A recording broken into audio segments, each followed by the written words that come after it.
Hello, I am Jenya Delima. Welcome to Writing and Editing, the author-focused podcast that takes a whole-person approach to everything related to both writing and editing.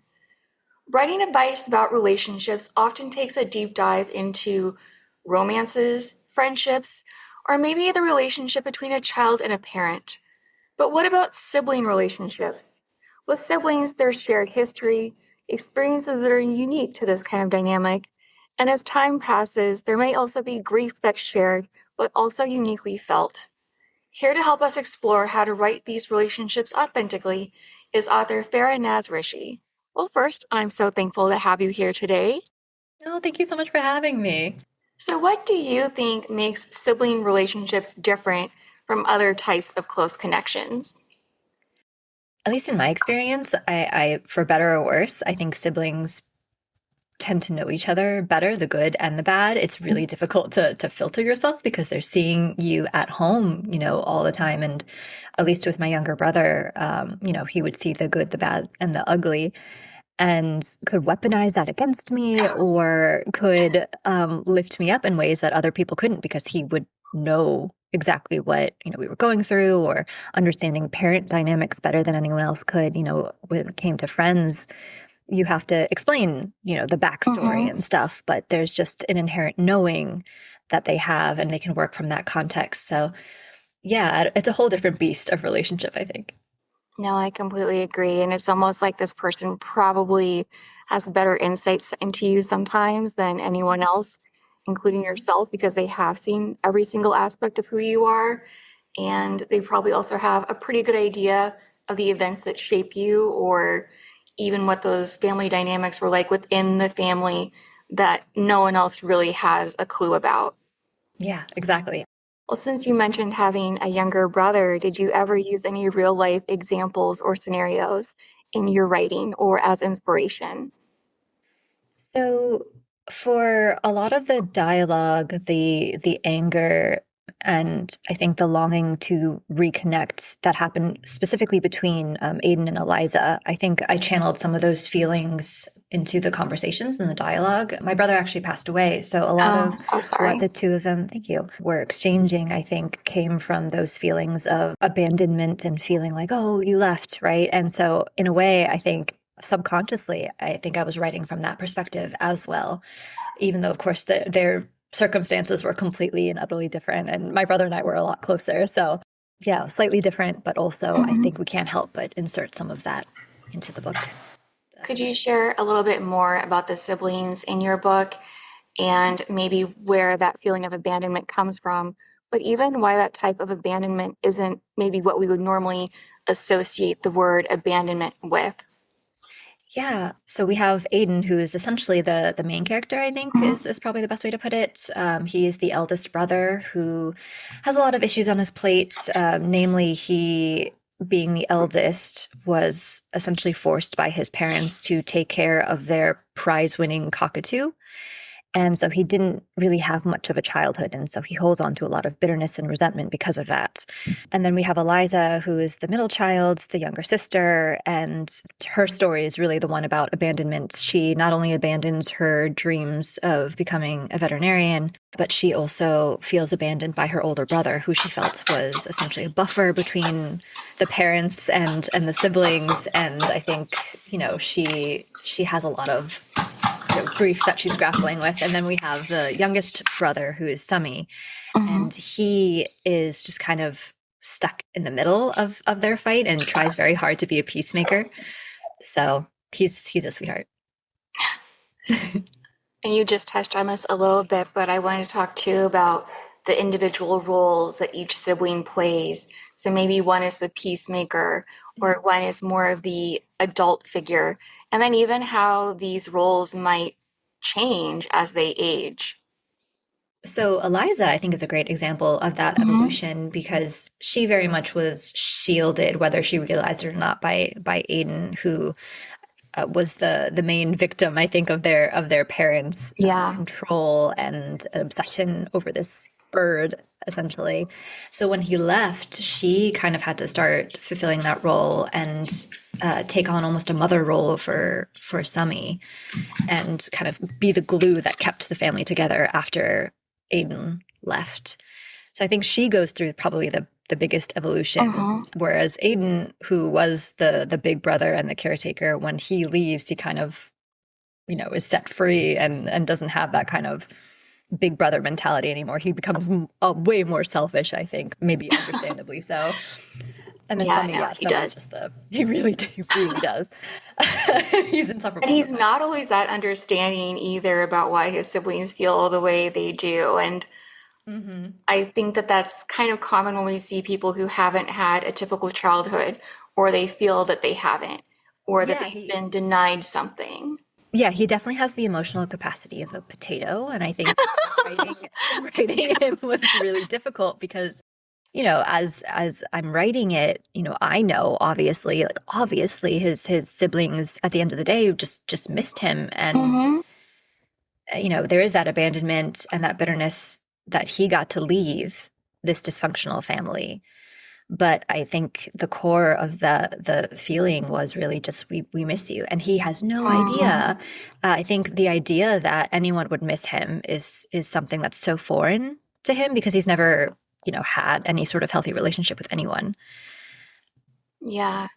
So can we talk too then about how you might have a childhood that is shared, but how you each have your own unique perspective of what that was like, and maybe apply that to each of your three siblings in this book? Yeah, I mean, it's so fascinating, right? Even as siblings, when you're raised in the same household with a lot of the same ideas and rules by the same two people, sometimes one person, Mm-hmm. whenever you have a parent figure, a lot of that does shape you. But because you're just inherently different people, how you react to it, I think, is really the big difference there. In Aiden's case, he had the brunt of it, so Mm-hmm. and had no outlet for a lot of his emotions. I think because he felt so isolated, he had no one else to talk to. Because he was so much older than his siblings, he couldn't exactly talk to them. So that's why it was easy for him, I think, to some degree, to make that decision to leave this what he viewed as a toxic household. And for his siblings, because they were shielded from that, they kind of viewed the household as maybe not as toxic as he did, because they didn't really have to see that side of their parents so much. Mm. They were allowed to be children at least a little bit more so, I think, than he was. So I think Aiden also has a little bit of bitterness toward them too, because they were allowed the childhood and that perspective that he was never allowed. Yeah, I completely agree with that. So moving more toward a craft-focused question, what did you do or what techniques did you employ to make sure that this relationship felt believable? And also, is there anything you've seen in other writing where the relationships feel unbelievable? Yeah, I for me when I'm writing, when I am thinking about the relationships between characters, I think the biggest point of focus for me is to think about the different relationships in my life and to Mm-hmm. talk to friends who are also experiencing, say issues with their siblings. And it all kind of becomes this messy soup essentially in my head of these thoughts and ideas and bits of dialogue that people have said that, like, oh, my sibling said this and we fought about this, or Mm-hmm. my sibling did this for me and I totally didn't expect it and it was so sweet. All of these things kind of start to churn in my head. And I think that's inevitably what gets put on the page, whether I even almost realize it or not. And so a lot of the characters that I make and the relationships that, I put on the page, I think are just huge amalgamations of my own personal relationships and the stories that I've heard other people talk about. And it all just becomes its own thing in a way. Mm-hmm. So that was definitely the case for this book. And then, is there anything that you have ever seen in maybe a book or a movie, though, where the sibling relationship, something about it just feels off, or like maybe the creator hasn't really grasped what that is like and it's just not coming across? It's so funny that you mentioned that. I think there was some TV show that people were talking about when it comes to sibling relationships and why it's really difficult sometimes to get that across on TV because you don't have real siblings, or There's things happening behind the scenes. I cannot for the life of me. And so if someone who's listening to this knows what I'm talking about, but apparently there was this TV show where these two siblings were actually married in real life. Oh. So, so unfortunately, that dynamic apparently played out a little bit on the screen where, there was That's sort of really awkward unfortunate. chemistry. I know. It's like that should be illegal. Like I oh my God. Yeah, so apparently that happens. So but that's probably an extreme case. Yes. Hopefully that's not something I was replicated. horrified. That explains why I never watched this show. Yeah, but that was honestly the most egregious example that I can think of. Thankfully, Mhm. I am very much a proponent of, DNFing books that aren't working for you because life is Yep. short. And so, Same. yeah. There are so many books out there. Why force yourself to read something that's clearly not for you? Exactly. And it's like, okay, this one clearly isn't for me. But thankfully, I think because of that, I have not run into the problem that would definitely irk me, which is unrealistic sibling relationships. Yeah. So this can go back to your book a little bit too, but the part that various personalities play. And how did you develop a personality for each character that made sense within the sibling relationship and that shared upbringing, but also acknowledged that they had their own unique experiences? Yeah, when I think of book ideas, usually it starts off with a character kind of sitting in my head. Usually I'll have like a dream or I'll see someone walking on the street and start asking myself questions about this person. Like, what are they doing? What are they thinking? What does their day to day look like? And so I start to formulate this character in my head. And the first two characters that popped in my head were Aiden and Eliza. Mm. As wild as it sounds, as soon as they kind of like appear in my head, they already are very close to how they're going to essentially be on the page. There's like an essence that you just know, like this character Mhm. has to be a jerk, an absolute unlikable jerk. And his sister needs to be a lot softer but thornier and holds that bitterness. And then that's when more questions start forming in my head. Well, why? Why is this dynamic so appealing and interesting? Why are they, angry at each other? And so that's how the story kind of popped in my head. Originally, it was just Aiden and Eliza on a road trip Oh, okay. to go after their parents' bird. And that's really the image that I had of these two siblings bickering angrily as trying to find a bird, which the situation was so absurd and ridiculous. I was like, oh, that would make a pretty funny book. And then, I start to interrogate it, like, why a bird? I don't even, as we started earlier before we were recording this podcast, I'm not a huge fan of birds per se. So why birds? Those questions really do start to help me formulate what the story is going to look like. So when did you then add the younger brother in? Or what made you feel that he would complete this sibling circle? I know. Well, so these two characters are obviously very angry. They have a lot of emotions. Hmm. The whole time in the car, originally it was just like a beat up car. I was imagining what that would look like in a screenplay or on a TV screen, and I was like, that's exhausting. That would be so exhausting to see these two siblings just going at it, yelling at each other the entire time. And so what happens if you put in a character who's way softer and more, like less broken, broken from the parents and really just wants everyone to get along. And, so that came Summy came a little bit later as I was trying to think about what the story would look like. He was always intended to be a peacemaker. So he kind of came as like, okay, well, what would a peacemaker character look like? Someone that would be able to control these two very big personalities. And that's when Summy started to form.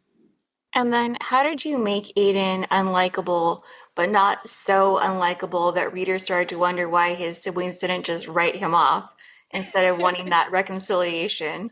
It's so hard. It's really hard.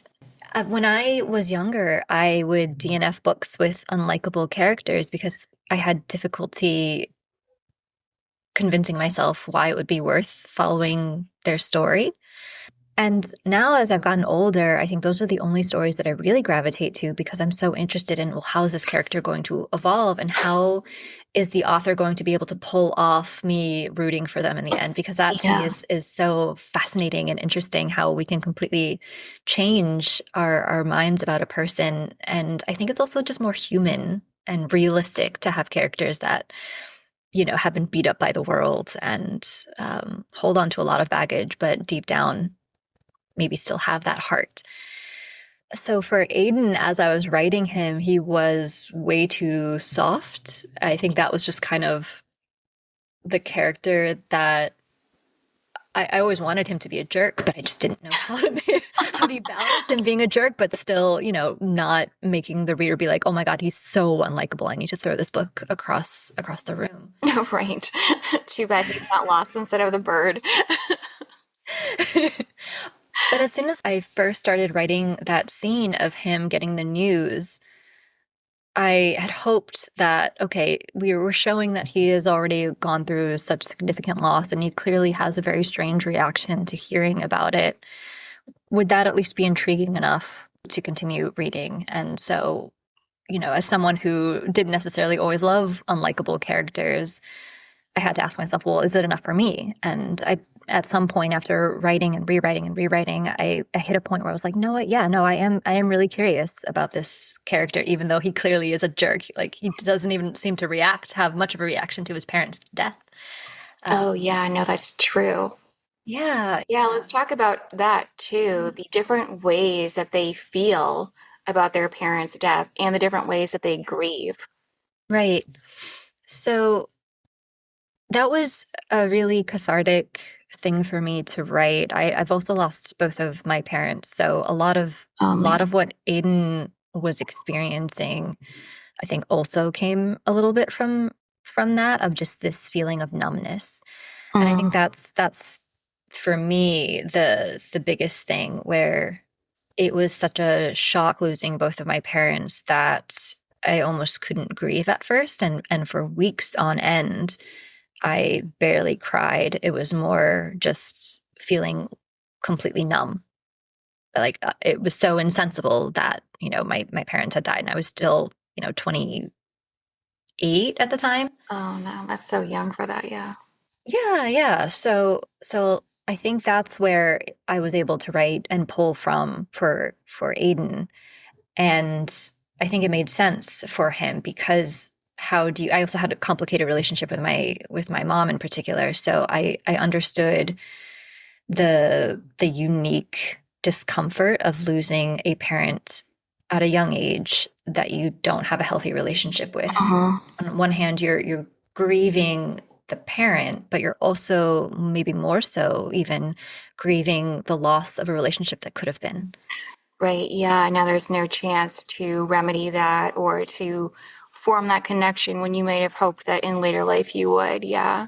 Exactly. So you feel like you've lost out on this chance, not only to potentially heal from the relationship, but also to hear any sort of acknowledgement of the pain. Right. Yeah. Yeah, so that would ultimately, I think, also bring up a lot of, anger and resentment too. And so all of those feelings, I think, is what Aiden is grappling with and why he just seems so frozen almost in the Hmm. beginning. He thanks the officer that called him in the beginning and recognizes that was a weird conversation Oh, to have and be like, yes. oh Yeah. yes, thank you so much for telling me that my parents are dead. but Right. he, but he's essentially a robot at the time, so that part was easier to write because I had that background. And Eliza was a little bit different because she, despite having these, from how I wrote them, very terrible, toxic parents, she was still clearly grieving them. Hmm. So it was hard to write that part, I think. She's obviously grieving, Sami's obviously grieving, but that's also understanding that these parents are completely different characters to those two people. Right. And then how do these various reactions to grief add to the tension or friction in between the three of them? Oh yeah, for Aiden, I think, furious almost at seeing these two siblings. Like, oh no, our parents. How sad. This is terrible. He's like, no, why are you sad about this? Do you Mm-hmm. not remember all the horrible things that they did to us? Like we basically didn't have a childhood. They would leave us constantly while they go travel. They spent all of the money that was meant for our college fund. Oh, right. Yes. All of this stuff. I feel like for him, a lot of that frustration would come out, and they were like, "How could you be so heartless that you Mm-hmm. don't feel seemingly anything for the losses of your parents?" So that tension, I think, was really fun to write on the page. And then how do you let also tensions from the past filter in as they're having these moments where it's not really all about Mm. grief? It's also that unresolved history between them. Yeah, it's hard. There's so many pieces to a single life and how they intertwine with the pieces of your siblings' lives. There's all of these unspoken resentments and words. Just, I almost feel like there's a lot of unspoken appreciation for siblings too that Mm-hmm. happens, and sometimes you don't have to say it because it's just felt. So, so the thing about these kind of more complicated emotions, when I'm writing, I usually just focus on the bare bones of it, and then I go back and layer. I think of it as a painting. You put on the base colors, and then you Oh, go back in and you seed more and you seed more. And then eventually you get to a place where it's like, okay, I think I'm feeling the intensity of all of these different emotions on the page. But in the beginning, it's just ugly base color after base color. And it's like, wow, these characters have very singular emotions and there's no depth to it. But that's to me, I think, the easiest way for me to keep track of it all and to mhm. really make sure that we're feeling the depth, or at least I'm feeling the depth while I'm Yeah. writing it. And then how did you balance that with having to shift yourself from what one character is feeling to another? So it didn't feel like one was maybe taking up more page space than they deserved or that they became the focal point. When I'm thinking about putting those, we'll say, base layer emotions, I'm also thinking about how they're interacting with each other. So if we're going with this, base color analogy, you're thinking about colors that work best together and need to be deepened later. So when I write first, I'm thinking about, okay, well, just look at Aiden. What is Aiden thinking? Okay, look at Eliza. What is she thinking and feeling? What is Sumi thinking and feeling? What can I do now as I go back to make those feelings more intense and even more at odds with Mm-hmm. each other? And so that kind of is all part of the organic process of intensifying those emotions and then maybe specifically pushing them to have to interact with each other in interesting ways, And what are some making of them the miserable.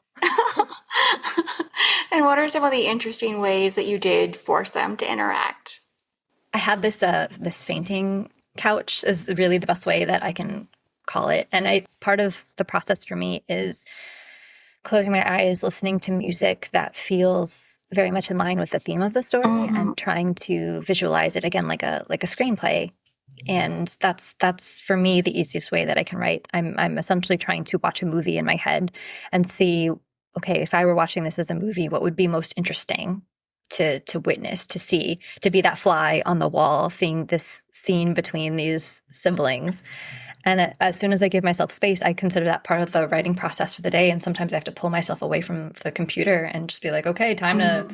sit in my imagination palace and think about, daydream really hard about this. Because otherwise, when I'm sitting at the computer and the words aren't coming out, I start Mm-hmm. to feel this sensation of writer's block Yeah. or fear that, oh no, this is it. Time to kiss my writing career goodbye because I can't think of anything. But the visuals in my head, as long as I focus on that, I think the rest of the story usually comes. And Hopefully then so far. do you have a favorite of these scenes maybe or one that you are particularly proud of? Ooh, gosh. I really do love the opening scene because I think it does give such a fun insight into Aiden and the tone of the story. But Mm-hmm. as ridiculous as I mean, I won't spoil it, but as ridiculous as the RV scene with the Grand Canyon is, I think I had the most fun visualizing that and writing that. Seeing it come to life on the page, I think ridiculous. I hesitated a lot too because I was like, this is so absurd. And then I remembered that sometimes real life is even more Yes. absurd. So why the hell not? I had a lot of fun writing that. Well, and before we end, or as our last question, if you had to use one word to describe Aiden, Eliza, and Sunny, what word would you give each of them? Ooh, jerk was the first word. But I think I wonder if that's like Eliza speaking through It a could little be. bit. Aiden probably wouldn't call himself that. And then he just shrug it off. So what? Yeah, deal with it. Um, like he is truly a jerk, but I think he's a big-hearted jerk. Eliza is like a when I envision her, I always think of her as a rose, like very barbed, a little bit Mm, thorny, but still there's something about her that's very compelling and inspiring, I think, because of how she's worked so hard to keep the family together. So maybe thorny. Thorny but like tough. And Semi, I think I would say empathetic for sure. I think he's the only one that really tries to think about where everyone else is coming from and mhm. how to keep everyone together in the most like the sweetest of ways. Like Eliza obviously works very hard, is the glue, but Sumi really just does it naturally. Yeah, I thought mellow, but I think that might just be because in contrast to his two older siblings. He's the most mature. For sure. I like that. Well, thank you again. This has been great. Thank you so much for having me. This is so fun. Thanks. And to listeners, thank you for listening, and be sure to check out the show notes for additional information, including links to the Flightless Birds of New Hope. And if you enjoyed today's episode, please subscribe so you don't miss the next one. Thanks again.